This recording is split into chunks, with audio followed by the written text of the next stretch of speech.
I was having a quiet dinner with an elegant woman when my wife stormed into the restaurant, furious. "Who is she? How could you?" I smiled calmly. "I'd like you to meet your lover's wife. We're in the middle of finalizing our divorce." The night my world fell apart started like any other Tuesday. I was fixing the porch light in front of our modest two-story house in Oakwood, Ohio. When my phone vibrated in my back pocket, the caller ID showed Lisa, my wife of 18 years.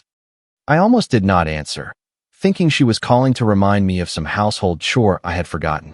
"Hello, honey," I said, balancing the screwdriver between my teeth while holding up the light fixture. Silence. Then I heard something that made my blood run cold. It was Lisa's laugh, but not the one I knew from our morning coffees or family dinners. This one was different, full of affection and closeness.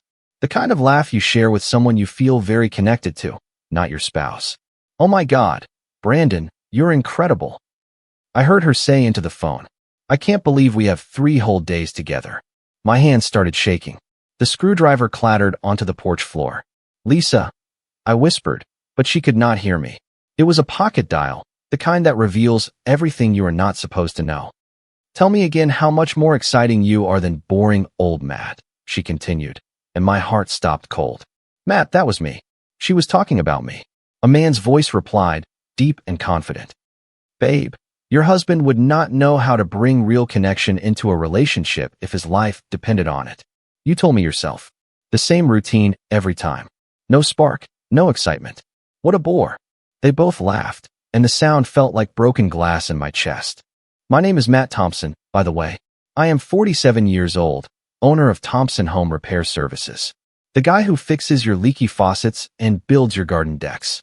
It is not glamorous, but it is honest work that pays the bills and puts food on the table. At least, I thought it did. Apparently, I was wrong. This hotel is perfect," Lisa went on. "Room 237 at the Riverfront Lodge. No one from Oakwood ever comes here." The Riverfront Lodge. I knew it. A nice place about 2 hours north where Lisa claimed to be for a 3-day marketing conference for her job at Summit Marketing Group. Except now I knew the only thing she was marketing was herself to another man. The line went dead. I stood there on my own porch, surrounded by the tools of my trade, feeling like the biggest fool in Ohio. 18 years of marriage, 2 kids, Logan, 21, away at college, and Emma, 19, working in Columbus.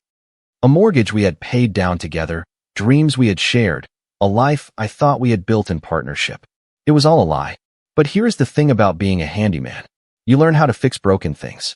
And my marriage was not just broken, it was demolished. It was time to clear the rubble and build something new. I picked up the screwdriver and finished fixing the porch light. Then I went inside, opened a beer, and started to plan. The next morning, I did something I had never done in 18 years of marriage. I went through Lisa's things. Her laptop was password protected, but she had always been predictable. Her password was Emma 2004, our daughter's name and birth year. What I found made the phone call look tame by comparison. There were text messages going back 6 months, photos I will not describe, but will never forget, and hotel receipts disguised as business expenses. A whole secret life laid bare in digital black and white. The man was Brandon Hayes, owner of Hayes Elite Autos downtown. I knew him. We had met at several community events, barbecues. We had even shared a beer at Hank's Tavern a few times. He was everything I was not, flashy, suave, driving a different luxury car from his own lot every month. The kind of guy who wears $1,000 suits and talks about his investment portfolio at neighborhood parties. The kind of guy my wife apparently preferred. But Brandon had something I bet he valued more than my wife's attention. His reputation and his marriage to Nicole Hayes, daughter of the wealthiest family in 3 counties. I took screenshots of everything, saved them to a flash drive, and headed to Hank's Tavern. Hank Riley had owned the tavern for 23 years, ever since he got out of the Army. He was the kind of bartender who remembered your drink and your problems, dispensing advice like prescriptions and knowing everyone's business before they did. If I was going to face this situation, I needed intelligence. Hank was the unofficial source of information in Oakwood. "Matt," he grunted when I walked in at 11 in the morning. "A little early, even for you. What is eating you?" I sat at my usual stool at the bar and ordered a whiskey. Hank raised an eyebrow but poured it without comment. "Hank," I said, What do you know about Brandon Hayes? Hank's expression changed. He glanced around the empty bar, then leaned closer. Why? Because he is involved in an inappropriate relationship with my wife. Hank whistled softly. Wow, Matt. You sure? I pulled out my phone and played him a recording I had made of the pocket dial. Hank's face darkened as he listened. That guy, he muttered. And Lisa. Matt, I am sorry. Do not be sorry. Help me. Hank refilled my glass without me asking. What do you need? Everything you know about Brandon. His business, his marriage, his weaknesses. I want to address this where it matters most. Matt, you sure about this? Actions like this have a way of. I looked him straight in the eye. They laughed at me, called me boring, said I could not bring any real connection, made fun of our routine life together. They planned on continuing this indefinitely while I played the clueless husband at home. So yeah, I am sure. Hank nodded slowly. All right, here is what I know. For the next hour, Hank gave me a clear picture of the life of Brandon Hayes. The car dealership was struggling. Too much overhead, too many expensive toys, not enough actual sales. Brandon had a gambling problem, liked to bet big on college football, and usually lost. His marriage to Nicole was more of a business arrangement than a love story. Her family's money kept his lifestyle afloat. But here is the thing, Hank said. Nicole is no fool. She has a business degree from a top school, runs the books for 3 of her family's companies. If she wanted to change things financially, she could do it in a week. You think she knows about the situation? Situations, plural. Check this out. I showed Hank some of the text messages I had found. Lisa was not Brandon's first inappropriate relationship, just the most recent. Hank shook his head. Nicole has got to know something. A woman that smart married to a man that reckless? She knows. Then maybe it is time someone told her exactly what she is dealing with. Matt, be careful. Nicole Hayes is no innocent party here. Her family did not get where they are by being passive. You sure you want to get involved? I downed my whiskey and stood up. Hank, 3 days ago, I thought I had a solid marriage. Today, I know my wife sees me as someone who brings nothing exciting to the table. The situation has already gone too far. That afternoon, I drove my pickup truck to Hayes Elite Autos. The showroom was all glass and chrome, filled with cars that cost more than most people's houses. Brandon was in his office, visible through the glass walls, talking on the phone and gesturing wildly. I did not go in. Instead, I waited in my truck across the street until closing time. At 6:15 in the evening, a silver Mercedes pulled up to the employee entrance. The woman who got out was striking, tall, elegant, with the kind of confidence that comes from never having to worry about money. Nicole Hayes. She walked into the dealership like she owned it, which technically, she probably did. 25 minutes later, she came out alone. I followed her Mercedes to a chic coffee shop called the Roasted Bean. I parked and went inside. She was sitting at a corner table, reading something on her tablet, looking every bit the accomplished businesswoman. Mrs. Hayes. She looked up, and I was struck by her gaze. It was intelligent, calculating, and completely unfazed by a stranger approaching her table. Yes. My name is Matt Thompson. I think we need to talk about your husband. She indicated the empty chair across from her. Sit down. No surprise, no denial. No, what about my husband? Just an invitation to sit. Hank was right. She knew. Your husband is involved in an inappropriate relationship with my wife, I said, without preamble. I know. Her voice was calm, matter of fact. Lisa Thompson, marketing executive at Summit Marketing Group. 5'6", brown hair, drives a blue Honda Civic, lives on Maple Street with her handyman husband and 2 adult children. I stared at her. You know where I live? Mr. Thompson, my husband has been involved in situations like this for 7 years. I hired private investigators to document every hotel stay, every lie. I know about Lisa, about the 3 women before her, and about the gambling debts he thinks I do not know about. Then why? Why do you not file for divorce? She smiled, but it was not a pleasant smile. Because divorce would be too simple, too clean. Brandon thinks he is clever, thinks he is getting away with it. He has no idea that every move he makes, every dollar he spends, every lie he tells is being recorded and documented. She leaned forward. The question is, Mr. Thompson, what are you going to do about your wife? I pulled out my phone and showed her some of the text messages. Her expression did not change as she read, but I saw her jaw tighten slightly. They are at the Riverfront Lodge right now, I said. Room 237, having a fine time laughing about what disappointments we are. Nicole was silent for a long moment. Then she said, Mr. Thompson, how would you feel about evening the score? What exactly are you suggesting? I asked, though I was pretty sure I knew. Nicole's smile was as sharp as a razor blade. I am suggesting that if they want to play these games, we should play too. But we play to win. She pulled out her own phone and showed me a picture. Brandon and Lisa entering the Riverfront Lodge, his hand on her back, both of them laughing. Taken 2 hours ago, she said. I have a private investigator documenting everything. Photos, videos, receipts, all of it. You are planning something. Mr. Thompson, I have been planning something for 7 years. The only question was timing. Your wife just became the final piece I needed. I studied her face. Nicole Hayes was beautiful, but there was something determined in her eyes, something that suggested crossing her would be a very bad idea. What is the plan?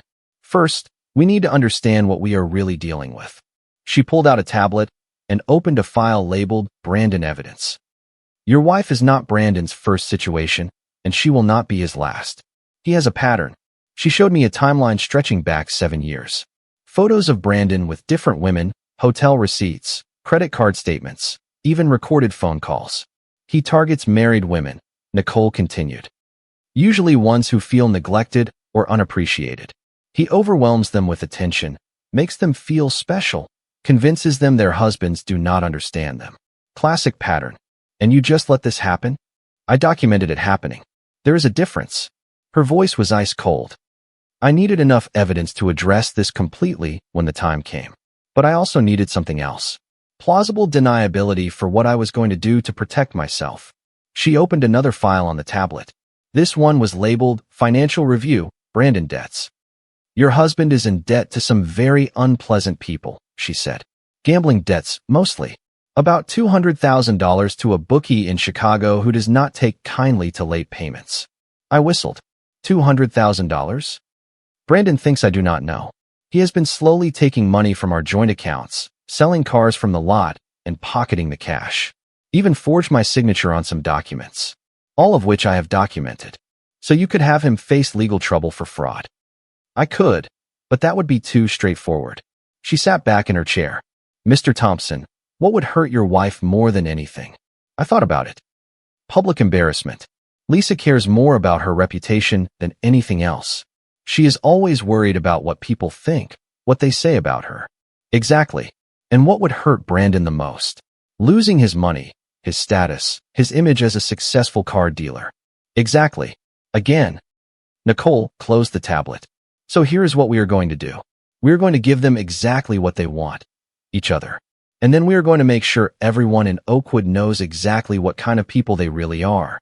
How? Leave that to me. But I need something from you first. What? I need you to even the score with me. The words hung in the air between us. I stared at her, trying to process what she had just said. I am sorry. You heard me. Her voice was perfectly calm. Your wife is in a hotel room right now with my husband. An eye for an eye, Mr. Thompson. Call me Nicole. And before you say no, really think about it. She leaned forward again. Your wife has been lying to you for 6 months. She makes fun of you, laughs about your routine life together, plans on continuing this situation indefinitely. She thinks you are someone who brings no excitement. Every word landed like a physical blow because I knew it was true. Meanwhile, Nicole continued, you have been faithful, honest, working hard to provide for your family. You have been the steady partner while she has been the one who crossed the line. Do you not think you deserve something for yourself? This is not about what I deserve. It is about addressing the betrayal. Yes, it is. And addressing it is best done with clear eyes. She stood up. I am staying at the Courtyard Suites tonight, room 314. Think about it. She started to leave, then turned back. Oh, and Mr. Thompson? Your wife and Brandon are planning to extend their little getaway until Friday. Apparently. Lisa told her boss she is coming down with the flu and needs to work from home for the rest of the week. Brandon told his employees he is visiting suppliers in Detroit. How do I know all this, Mr. Thompson? The question is, what are you going to do about it? She left, leaving me sitting alone with a cold coffee and a decision that would change everything. I did not go to the Courtyard Suites that night. Instead, I went home, sat in my empty house, and stared at the walls Lisa and I had painted together 3 years ago. I looked at our wedding photos, our family pictures, the life we had built together. Then I looked at the screenshots of those text messages. Work, TV, bed, same routine every night. No real connection, no excitement. With you, I feel alive again. I know, babe. Your husband sounds like a real bore. Good thing you have me to show you what you are missing.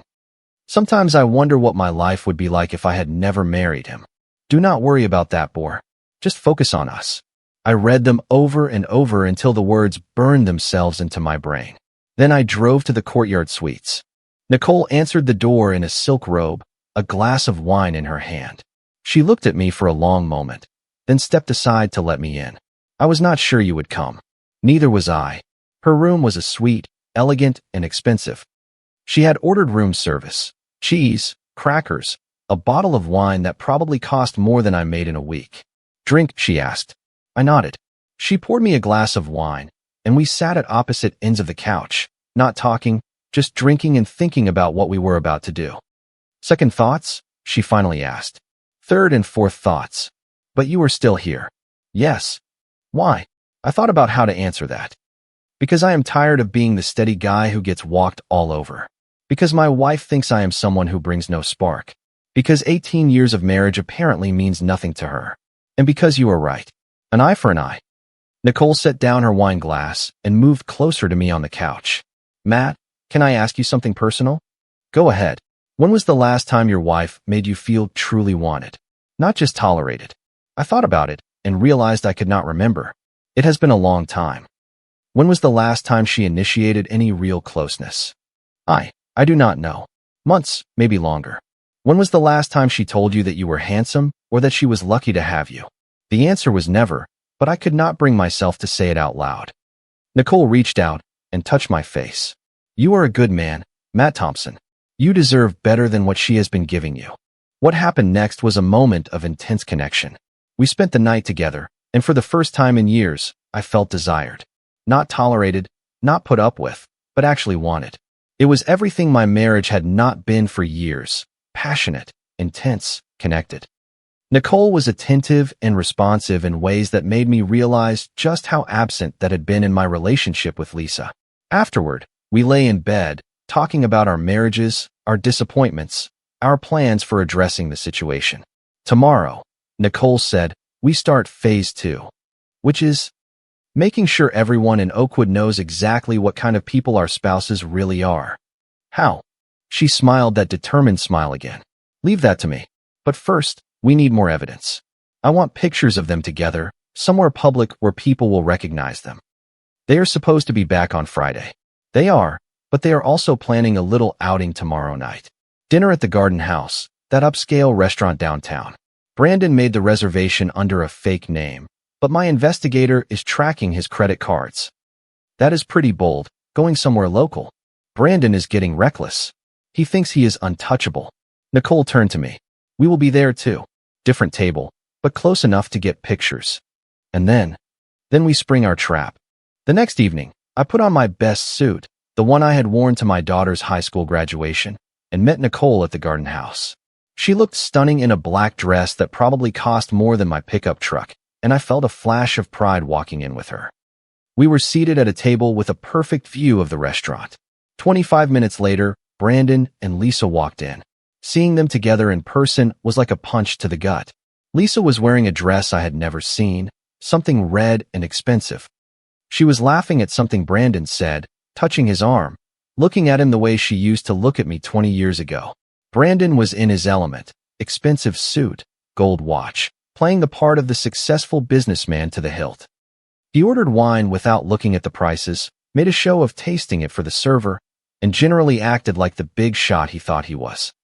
Nicole took pictures with a camera that had a lens longer than my forearm, professional-grade equipment that captured every moment, every touch, every intimate look between them. Got them, she whispered. These are perfect. And now we wait for the right moment.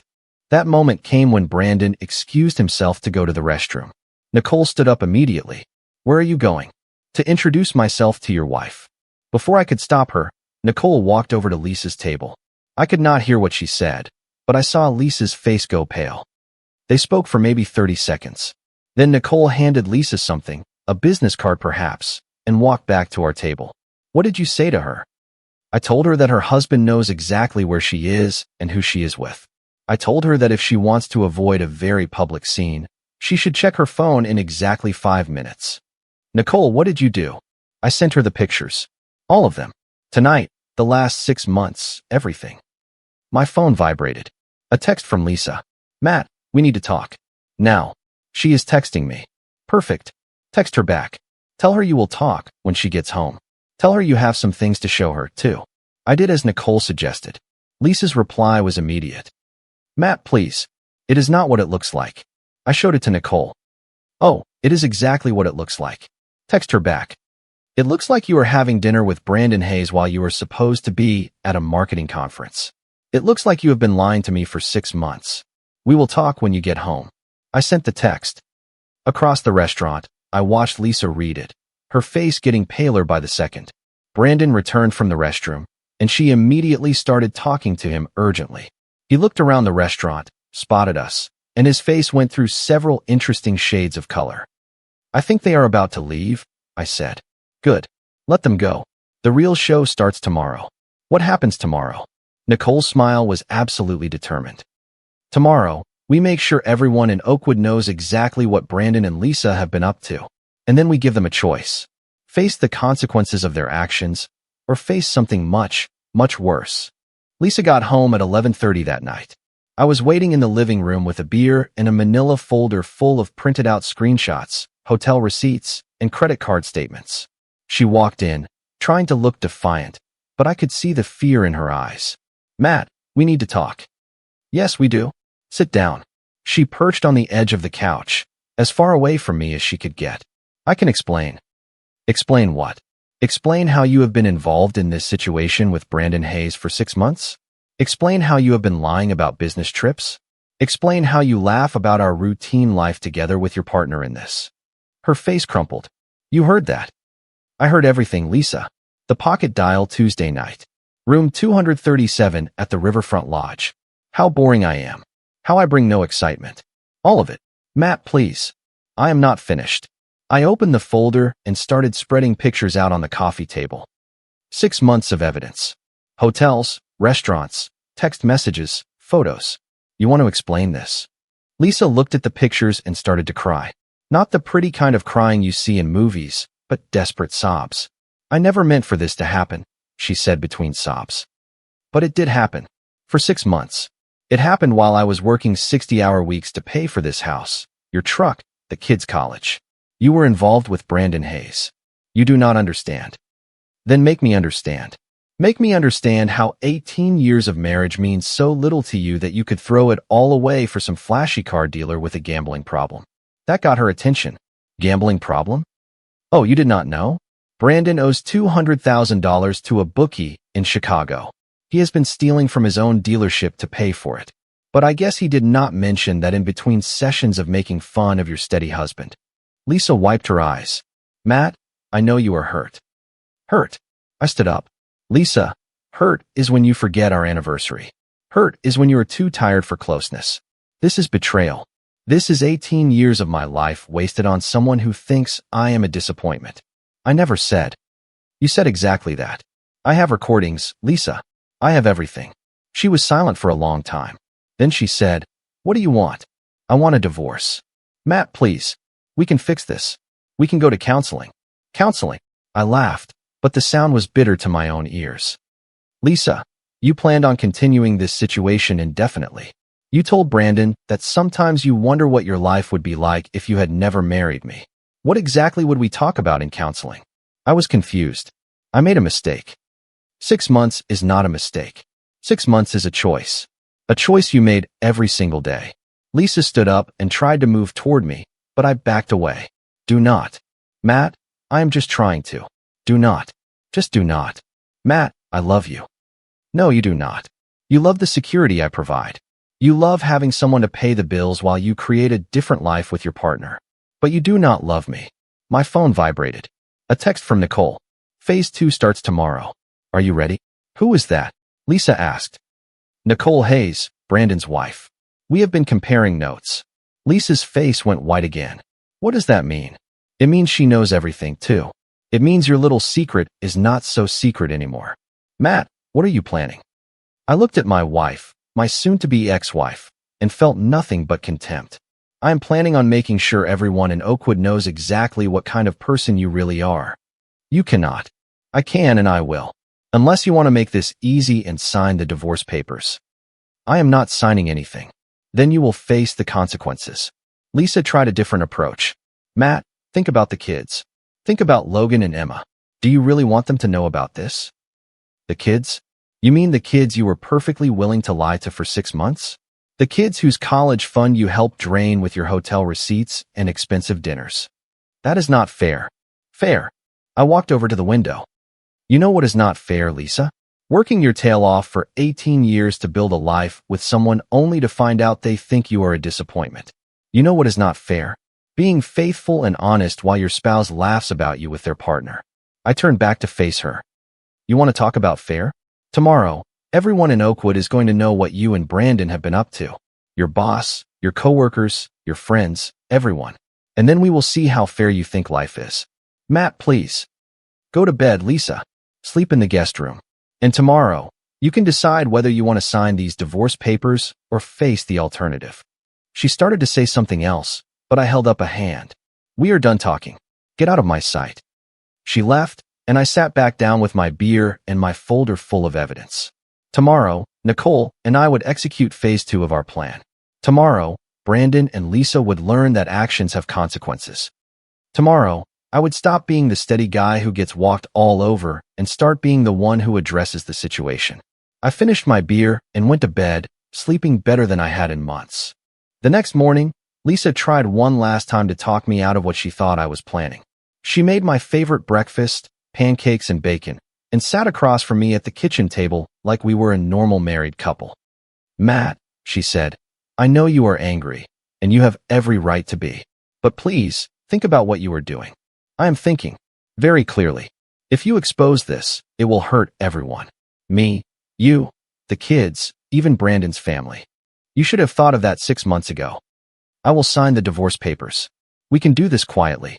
Split everything 50-50. Tell the kids we just grew apart.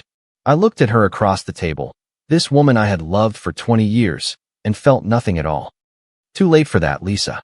You had 6 months to confess, 6 months to end the situation, 6 months to try and save our marriage. Instead, you chose to keep lying, keep crossing the line, keep making fun of me behind my back. You made your choice. Now live with it. My phone rang. It was Nicole. It is time, she said. Meet me at the dealership in an hour. I will be there. Lisa was staring at me. What is happening in an hour? Accountability. I left her sitting at the kitchen table and drove to Hayes Elite Autos. Nicole was waiting in the parking lot with a man I did not recognize, tall, professional-looking, carrying a briefcase. Matt, this is Michael Torres, my attorney. He is here to make sure everything we do today is completely legal. Torres shook my hand. Mr. Thompson, I want to be clear that what we are about to do, while potentially embarrassing for your wife and Mr. Hayes, is entirely within your legal rights. What exactly are we doing? Nicole smiled. We are making a business proposition. We walked into the dealership together. Brandon was in his office, and his face went through several interesting expressions when he saw us approach.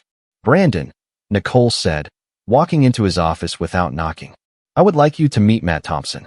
I believe you know his wife. Brandon stood up, trying to look confident, but failing miserably. Nicole, what is this all about? It is about choices, Brandon. Specifically, the choices you have made for the last 6 months. Torres opened his briefcase and took out a thick folder. Mr. Hayes, my client has instructed me to present you with some options regarding your extramarital activities. I do not know what you are talking about. Nicole laughed. Brandon, please. We have photos, videos, hotel receipts, credit card statements, recorded phone conversations, and the testimony of a private investigator. We know about Lisa, we know about the other women, and we know about the money you have been taking from the dealership accounts. Brandon's face went pale. Taking? I have not taken anything. Torres produced a financial statement. Mr. Hayes, according to these documents, You have taken approximately $75,000 from the dealership accounts over the past year to cover personal expenses, including gambling debts and extramarital situations. That is fraud, Torres continued. A felony, punishable by serious time. I watched Brandon process this information, saw the exact moment he realized how serious this was. What do you want? He asked quietly. We want to give you a choice, Nicole said. Option 1. We take all of this evidence to the police, the authorities, and every media outlet in Ohio. Your dealership goes under, you face legal trouble, and everyone in 3 counties knows exactly what kind of man you are. What is option 2? Option 2. You and Lisa make a public statement. Today, in front of everyone. What kind of statement? I spoke for the first time since we had entered the office. The kind where you admit to having this inappropriate relationship with my wife. The kind where you admit to lying to everyone. The kind where you face the consequences of your actions like a man instead of avoiding them. Brandon looked from me to Nicole and back again. And if I make this statement, then we do not pursue charges for the fraud, Torres said. You will still lose your marriage, your reputation, and probably your business, but you will not face prison time. I need to think about this. No, Nicole said. You need to decide now, because in 30 minutes, I am calling the local media, one way or another. Brandon sat down heavily in his chair. What? What should I say? Nicole pulled out a sheet of paper. I have prepared some remarks for you. Nothing false, nothing slanderous. Just the truth about what you have done. Brandon read the paper, and I saw his face crumple. This will ruin me. You ruined yourself, I said. We are just making sure everyone knows about it. 25 minutes later, we were standing in the dealership parking lot. Nicole had called the local news station, the newspaper, and about 50 other people. News travels fast in a town like Oakwood, and a crowd was gathering. Lisa arrived just as the news van pulled up. She looked panicked, desperate. Matt, please, do not do this. You had your chance to do this the easy way. I will sign the divorce papers now. Anything you want. Too late. Brandon walked out of the dealership, looking like he was on his way to his own reckoning. He stood before the crowd, cleared his throat, and began to read from Nicole's prepared statement. My name is Brandon Hayes, and I have something to confess. For the last 6 months, I have been engaged in an inappropriate relationship with Lisa Thompson, wife of Matt Thompson. This situation involved lying to both of our spouses, lying to our families, and lying to this community. The crowd was dead silent. The news cameras were rolling. I have betrayed my wife, Nicole, who has been nothing but loyal and supportive. I have betrayed Matt Thompson, who trusted me as a friend. I have betrayed the values of this community and the trust of everyone who knows me. Lisa was crying again, but I felt no sympathy for her. I take full responsibility for my actions and for the pain I have caused. I will be seeking help for my gambling issue and my apparent inability to honor my commitments. I apologize to everyone I have hurt, especially Matt and Nicole. He finished reading and walked back into the dealership without taking questions. The reporters immediately turned to Lisa, who was frozen in the parking lot. Mrs. Thompson, do you have a comment? Lisa looked at me one last time, then at the cameras, then turned and ran for her car. Mr. Thompson, a reporter called out. How do you feel about your wife's situation? I looked directly into the camera. I feel like accountability has been served. My wife made her choice 6 months ago. Today, she is living with the consequences. The crowd started to disperse, but I stood in the parking lot with Nicole, watching the fallout of our actions. How do you feel? She asked. Empty. Satisfied. Any regrets? I thought about it. No. They made their choices. We just made sure those choices had consequences. 3 days later, I was having dinner with Nicole at Giovanni's, the best Italian restaurant in Oakwood. Not because we were dating. We had both agreed that our night together was about addressing the betrayal, not romance. But because we had become genuine friends through the whole ordeal. The fallout from Brandon's statement had been swift and brutal. The dealership had lost 3 major contracts in 24 hours. Lisa had been suspended from her job pending an investigation into her use of company time and resources for personal matters. They had both become social outcasts overnight. Any word from Lisa? Nicole asked over her chicken parmesan. She is staying with her sister in Columbus. Calls nonstop, wants to work things out. I do not answer. And the divorce? Her lawyer called mine yesterday. She will sign anything I put in front of her as long as I do not pursue any financial claims related to the money she spent on the situation. Generous of her. I just want her gone. Nicole nodded. Brandon moved out yesterday, took what he could carry, and left the rest. His lawyer says he will sign any agreement I propose. What will you do with the dealership? Sell it. Use the money to start something new somewhere else. Oakwood feels tainted now. I understood the feeling. Everything in the town reminded me of my failed marriage, of the fool I had been for 18 years. Matt, Nicole said, can I ask you something personal? Go ahead. Do you think we are bad people for what we did? I considered the question as I finished my lasagna. No. I think we are people who got tired of being taken advantage of. But the public embarrassment, the way we affected their reputations. They affected their own reputations. We just made sure everyone knew about it. Nicole smiled. You are right. They made their choices. Exactly. And choices have. I was cut off by a commotion at the restaurant entrance. Lisa had walked in and was heading straight for our table. She looked terrible. Unwashed hair, wrinkled clothes, the look of someone who had not slept in days. Matt, she said, stopping at our table. We need to talk. No, we do not. Please, just 5 minutes. Lisa, you are making a scene. I do not care. I need you to listen to me. The whole restaurant was watching now. I could see people pulling out their phones, probably to record what was about to happen. Fine. 5 minutes. Lisa pulled an empty chair up to our table, uninvited. Matt, I know I hurt you. I know I made terrible choices. But we can fix this. No, we cannot. We can go to counseling.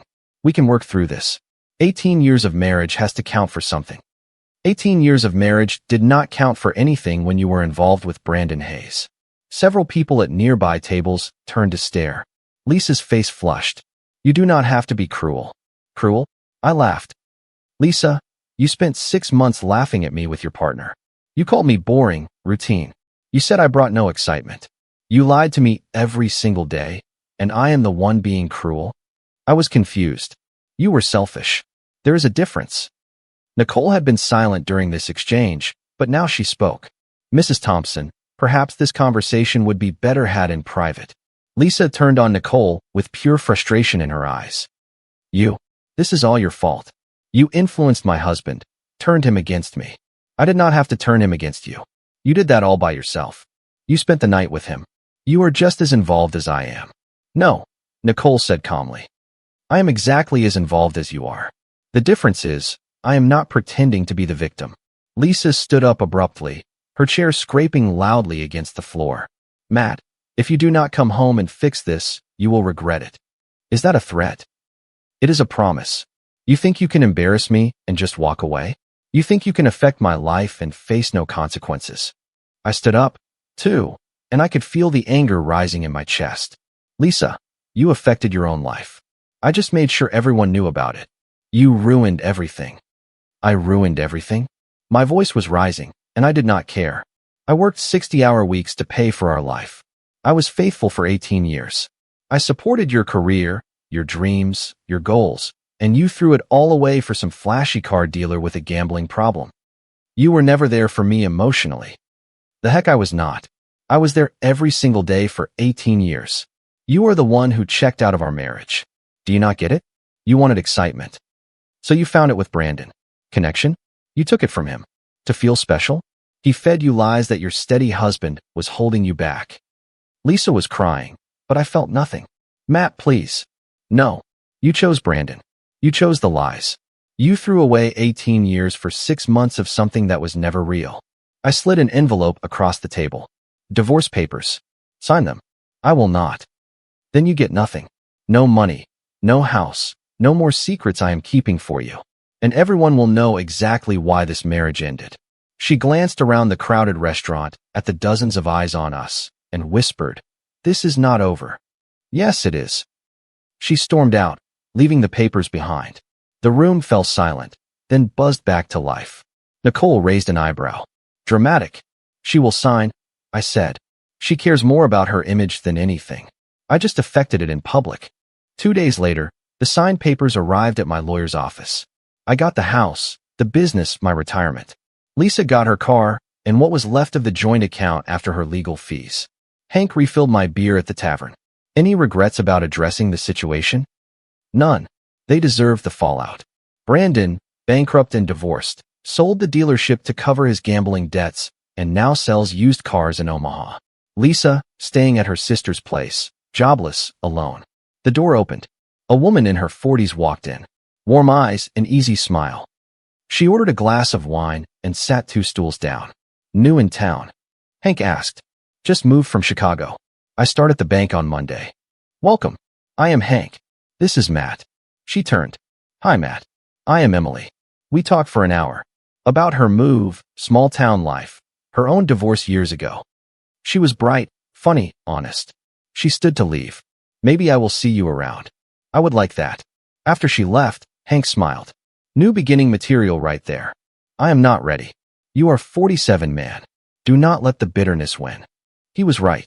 The house felt empty, but not lonely. It felt full of possibility. My phone vibrated. Unknown number. Hi, Matt. It is Emily from the bar. Coffee sometime. No pressure.